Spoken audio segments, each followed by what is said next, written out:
आपका मेरे चैनल कृष्ण चर्चा पर स्वागत है। आप जैसा कि जानते हैं 3 बजे से ब्रह्म मुहूर्त शुरू हो जाता है। ब्रह्म मुहूर्त यानी अमृत वेला। इस समय कुछ लोग ईश्वर की कृपा से उठ तो जाते हैं, लेकिन आलस्य के कारण दोबारा से सो जाते हैं, इसलिए उन्हें ईश्वरीय कृपा नहीं मिल पाती।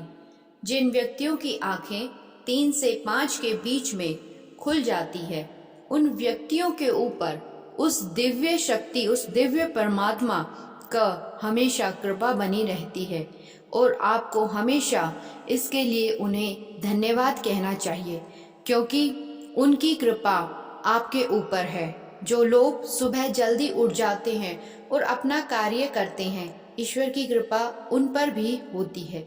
इस समय ईश्वर आपसे मिलना चाहते हैं। जिस प्रकार से माँ अपने बच्चों से मिलने के लिए हमेशा उत्सुक होती रहती है, उसी तरह से ईश्वर भी अपने बच्चे से मिलने के लिए हमेशा उत्सुक रहते हैं, क्योंकि हम ईश्वर की संतान हैं। और आप जब उस परमात्मा की कृपा प्राप्त करना चाहते हैं तो आपको ब्रह्म मुहूर्त में उठना चाहिए, क्योंकि बताया जाता है कि ब्रह्म मुहूर्त में अमृत बरसता है और इस समय सारी नकारात्मक शक्तियां सोई रहती हैं और सारे वातावरण में सकारात्मकता का संचार होता है।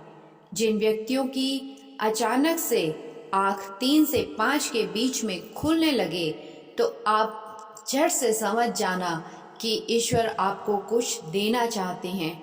ईश्वर की कृपा आप पर है। ब्रह्म मुहूर्त में आपको उन्होंने जगाया है, इसके लिए आप ईश्वर को कोटि कोटि धन्यवाद करें।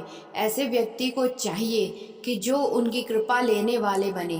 कुछ लोग उठ जाते हैं लेकिन सो जाते हैं, वो ईश्वर के संकेतों को समझ नहीं पाते, लेकिन आप ऐसा ना करें। आप उठ के उनकी कृपा को प्राप्त करें। उठते ही भगवान को याद करें और कोई फॉर्मेलिटी ना करें। आप जैसे हाथ पैर धोना, मुंह धो के आना, नहाना, स्नान आदि किसी तरह का कोई अनिवार्यता नहीं है, क्योंकि भगवान तो खुद ही अशुद्धि को शुद्ध करने वाले होते हैं। आप ईश्वर का नाम कभी भी किसी भी परिस्थिति में ले सकते हैं। आप बोलें, हे परमपिता परमेश्वर, हे परमपिता परमेश्वर, हे अजर अमर अविनाशी सर्वशक्तिमान ईश्वर, हे अंतर्यामी, मैं आपको कोटि कोटि प्रणाम करता हूँ। मैं आपके चरणों में नमन करता हूँ कि आपने मुझे इस लायक समझा, कि आपने मुझे इस अमृत वेला में जगाया।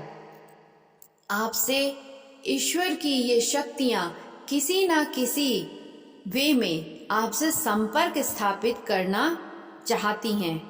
आप चाहे किसी भी ईश्वर को माने, किसी भी धर्म के हों, किसी भी संप्रदाय के हों, आप उन ईश्वर को याद करके आप उनके सामने बार बार 10 बार ये प्रार्थना करें और ईश्वर को कोटि कोटि धन्यवाद बोले। आपकी जो इच्छा होगी वो भी कुछ समय में ही पूरी होने लगेगी। आप उस परम पिता से जुड़ जाएंगे, क्योंकि इस समय ध्यान रखें, सकारात्मक शक्ति बहुत ज़्यादा सक्रिय होती है। वातावरण में पूरी तरह से सकारात्मकता का माहौल होता है और नकारात्मक शक्ति पूर्ण रूप से सोई हुई रहती है।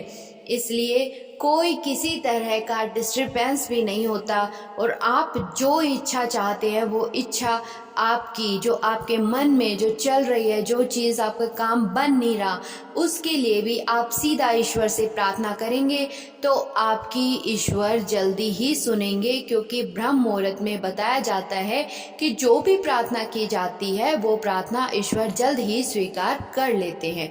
ईश्वर सुनते तो हमेशा ही हैं, लेकिन ब्रह्म मुहूर्त में जो ईश्वर की जो सकारात्मक शक्ति है वो पूर्ण रूप से सक्रिय होती है, क्योंकि नकारात्मकता उस टाइम पूर्ण रूप से सोई रहती है। इसलिए आप भी ब्रह्म मुहूर्त में जगें और अपने आप को जागृत करें। आशा है आपको मेरी ये वीडियो अच्छी लगी होगी, और अगर वीडियो अच्छी लगी तो आप प्लीज़ मेरे चैनल को लाइक शेयर सब्सक्राइब अवश्य करें। जय श्री राधे, जय श्री राम।